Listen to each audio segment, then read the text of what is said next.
Imagine arriving at Disneyland several years from now, and instead of walking from one part of the park to another, you step onto an elevated electric rail that glides you directly there. That system isn't a mere concept anymore. It's written into Disneyland's official planning documents, and it's called a people mover. But here's the interesting part. It's not going back to Tomorrowland. Let's acknowledge something we all know. If you've spent any time in the Disney fan community, you've definitely had this conversation. The people mover needs to come back to Tomorrowland. It would restore the land's kinetic energy. It's the missing piece of a broken and cluttered land. And you're not wrong to feel this way. That track is still up there. You can see it on every visit. A silent, concrete skeleton stretching down the middle and looping over the rooftops of Star Tours and Buzz Lightyear, going nowhere for 30 years. Fans have tried to be patient. They've also been quite vocal, and Disney has done nothing, but there's a specific structural reason. Coming up, I'll show you the exact language inside Disneyland's official rezoning plan that changes this entire conversation. But first, let's understand why this ride is something fans have been longing for the past few decades. Walt Disney saw the concept in a Detroit steel mill in the early 1960s. Not a ride, an industrial process, massive steel being pushed forward by powered rollers embedded in the floor itself. The propulsion was embedded in the environment, not in the vehicles. He recognized immediately what that meant for guest transportation. Put the motors in the track, keep the vehicles light, silent, and simple.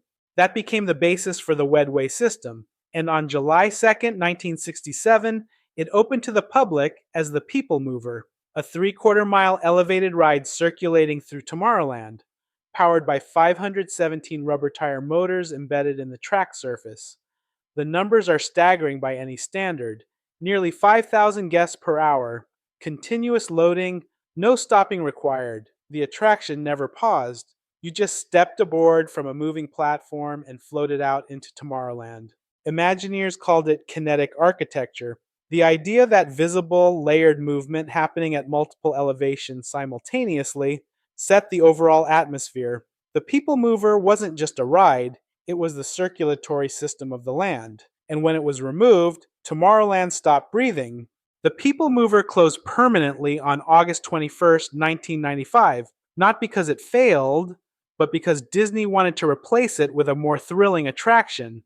In the end, it became something catastrophically worse. This was the Rocket Rods, a high-speed thrill concept bolted onto infrastructure originally engineered for only 7 miles per hour. Here's the engineering problem. The original People Mover track used flat turns precisely designed for slow, gentle gliding. The Rocket Rod's vehicles were significantly heavier and ran at 5 times the speed on those same flat curves. The lateral stress on the 1967 concrete support columns increased with more vehicle velocity. The attraction ran for roughly 2 years of near constant breakdowns before permanent closure in April 2001. By that point, the structural damage was done. Visible cracks in support columns, show building integrity was compromised. A 3/4-mile concrete track, now damaged and still woven into the active footprint of all of Tomorrowland. This wasn't the simple case of a ride closing to make way for something else. These were structural problems resulting from misuse of the infrastructure, and the people who inherited these problems have been quietly managing them ever since. In just a moment, I'll show you the specific documents that reveal where Disney is actually planning to bring this technology back. But there is one more obstacle we have to understand first. Here is why Tomorrowland simply can't have its People Mover restored. The moment Disney files any construction permit on that existing track, California's current building codes apply in full. Accessibility for every station and loading point, seismic reinforcement for every column, emergency egress requirements along the entire elevated length of the track structure. Because the existing track passes through the structural frameworks of active show buildings, triggering those code requirements doesn't just mean rebuilding the track, it means potentially triggering a full upgrade of everything connected to it, including something big like Space Mountain. This is what engineers like to call a chain reaction scenario. Touch one thing, and you're legally required to fix everything it touches. This wouldn't be a restoration project. This would be a ground-up rebuild of most of Tomorrowland, estimated conservatively in the billions, which raises the question that some in the fan community have started to ask.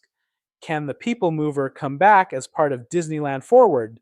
The 2023 draft of the Disneyland Resort Specific Plan, the governing legal document for Disneyland Forward, formally defines a people mover or moving sidewalk for the first time in regulatory language. And it's not framed as an attraction, it's framed as an electric conveyance system, as infrastructure, something intended to move people across the resort. It's important to note that the words people mover are literally in the document, just not as the single word name of the legacy attraction. In the pedestrian circulation plan, within the same document, Disney is authorized to construct up to 2 additional crossings over Disneyland Drive. These crossings are specifically described as serving the new expansion development to the west of Disneyland Drive, and the photographs used to illustrate what those crossings could look like are labeled Example of Ride Crossing, and they show a Magic Kingdom People Mover. The document then goes further. These crossings, it states, may be in the form of a themed ride system. Cross-reference this with the Environmental Impact Report, which is the 17,000-page environmental clearance document for Disneyland Forward. It also identifies themed ride systems as a potential method of moving guests from new parking infrastructure into the resort and connecting guests across the expanding resort footprint. The planning framework also confirms that a people mover or moving sidewalk structure is explicitly permitted to encroach into required setbacks, which is the regulatory language that allows an elevated track system to cross public streets like Disneyland Drive. So the cleanest way to read all of this is, Disney is not designing a sentimental revival of Tomorrowland's past. They are designing an operational transit system for the Disneyland Resort as it expands significantly west of Disneyland Drive, with theme park extensions for both DCA and Disneyland. And this people mover definition is the legal framework they have available to make this transportation system possible. For further context, however, the document also indicates that a Disney Skyliner-style gondola or a seamless pedestrian bridge similar to what's already in downtown Disney are also approved possibilities for this crossing. If anything, this just shows us that many different options are on the table. So when you zoom out, this one change is part of Disneyland's larger future transformation. The People Mover disappeared, but the tracks remain in Tomorrowland. But Disneyland Forward may resurrect the ride system, not as a tribute to what was, but as the operational backbone of a resort that is simultaneously expanding east into the Toy Story lot and west into the Simba lot. The fan assumption has always been about bringing it back to where it was.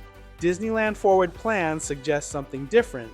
Build the People Mover where the resort needs it to go next. Whether a future version of this eventually circles back to restore the Tomorrowland track is still publicly unknown. What we do know is that the legal framework exists. The zoning language is in place. The ride crossing example shows a photo of it. Hopefully this exact ride crossing is coming.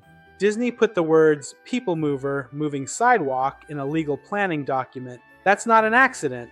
So the question isn't whether this system is coming, it's whether they'll ever give us a Tomorrowland version back too.